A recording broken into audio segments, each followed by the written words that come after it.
Adamlar iki türge bölünөт. Bирөөлөр бей пайда нерсе менен малдай эле жүрөп, эртең менен турат, аяк бияк кетет, жүрөп. А башка бирөөлөр пландай турматты бир тууган. Жашоодо план, максат болуш керек.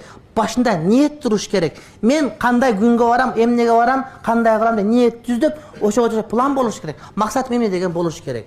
Адамдар тургандай туруп, отургандай отуруп жүрө берген болбойт.